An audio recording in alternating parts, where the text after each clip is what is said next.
Pemirsa, paslon nomor urut 3, Ganjar Pranowo Mahfud MD memenangkan suara masyarakat Indonesia di Swedia dan Latvia. Ya, Ganjar Mahfud unggul dengan 45,17% suara.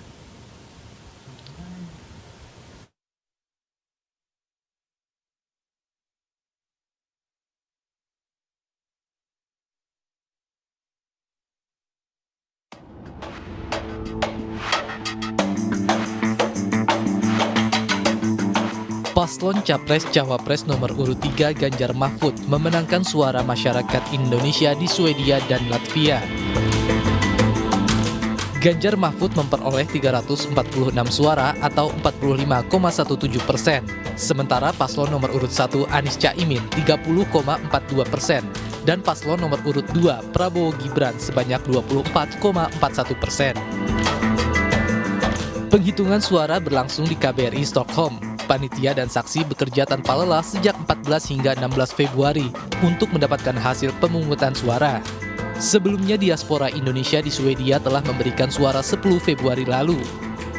Both Ganjar and Mahfud MD have a very clear track record as a defender of tolerance and believe in pluralism, something that's very important for us.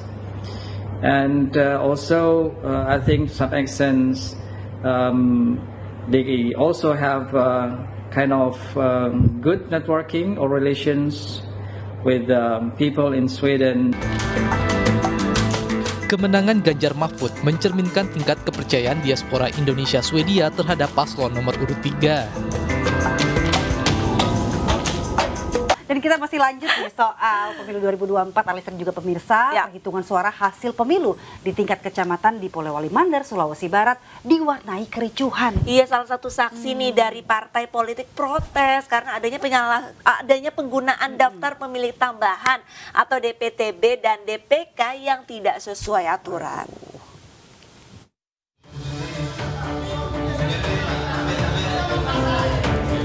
Suasana rekapitulasi penghitungan suara di Kecamatan Binuang, Polewali Mandar, Sulawesi Barat pada Minggu siang berlangsung panas.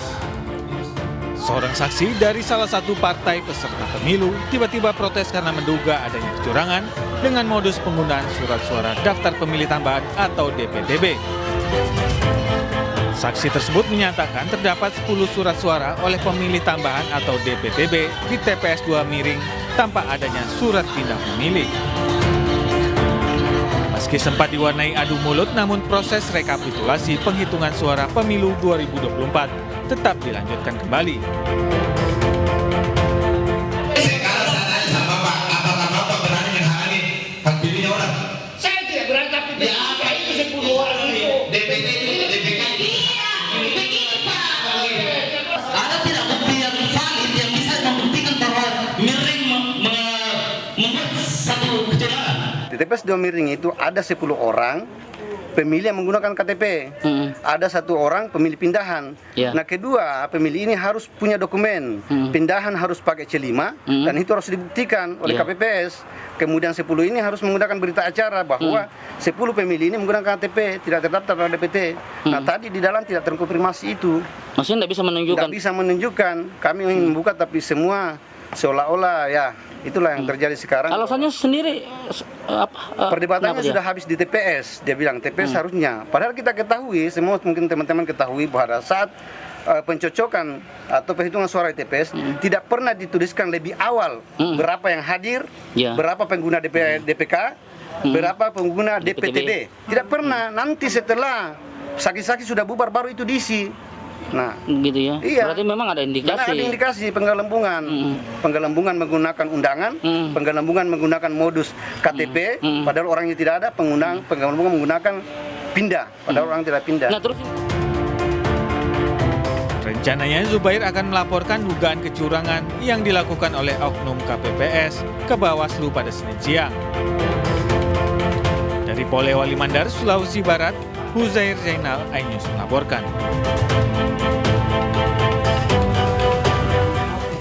Ya, sementara itu pemirsa, puluhan anggota kelompok penyelenggara pemungutan suara atau KPPS meninggal dunia karena kelelahan. Dan hingga hari ini total ada 57 petugas KPPS yang meninggal dunia yang tersebar di sejumlah wilayah.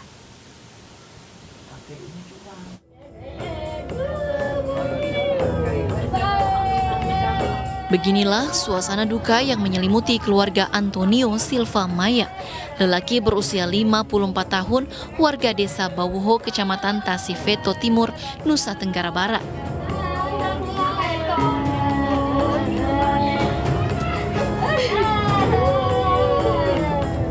Antonio yang merupakan petugas KPPS TPS 03 Desa Bawuho ini meninggal dunia karena kelelahan usai melakukan penghitungan suara. Sebelum kejadian, Antonio diketahui sempat mengeluh tidak enak badan dan pamit untuk istirahat. Namun sesampainya di rumah, Antonio langsung tidur dan akhirnya meninggal dunia.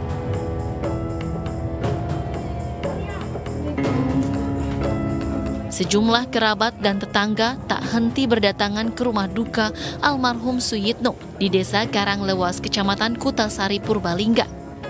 Suyitno merupakan anggota Linmas yang ditemukan meninggal dunia di kamar mandi usai 2 hari menjalankan tugasnya di TPS 07 Desa Karanglewas. Diduga pria berusia 53 tahun itu meninggal karena kelelahan. 12 waktu pertama berangkat.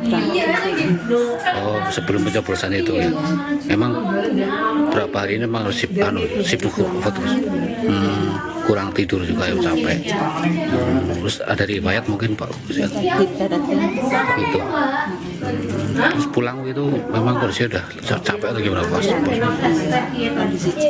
Capek. Terus malam ada keluhan nggak Bu seperti itu? enggak bilang ada keluhan apa-apa enggak. Selain mengalami kelelahan, Suyitno juga diketahui memiliki riwayat penyakit hipertensi. Berikut data anggota KPPS yang meninggal dunia pada pemilihan umum 2024 berdasarkan wilayah. Di Sumatera Utara ada 1 kasus, Sumatera Selatan terdapat 2 kasus, Riau 1 kasus, Sulawesi Utara 1 kasus. Selain banjir dan kebakaran, pemirsa, ini juga ada bencana dalam tanda kutip ini dalam pengurusan logistik. Ya. Ini truk yang membawa logistik pemilu terjun ke jurang sedalam 17 meter di Kabupaten Timor Tengah Selatan, NTT. Dan seluruh surat suara dan kotak suara aman dalam peristiwa kecelakaan tersebut. Warga sekitar lokasi kejadian berupaya mengevakuasi dump truck yang terjun ke dalam jurang sedalam 17 meter di Desa Buentuka, Kabupaten Timor Tengah Selatan, NTT. Truk ini membawa puluhan kotak logistik pemilu dari 2 desa di Kecamatan Batu Putih. Puluhan kotak bersama surat suara telah dievakuasi dari dasar jurang dan tidak ada korban jiwa dalam kejadian ini. Diduga kecelakaan terjadi akibat supir truk mengantuk. Karena sepanjang hari melakukan distribusi pergi pulang dari desa dalam hal ini PPS ke tingkat kecamatan.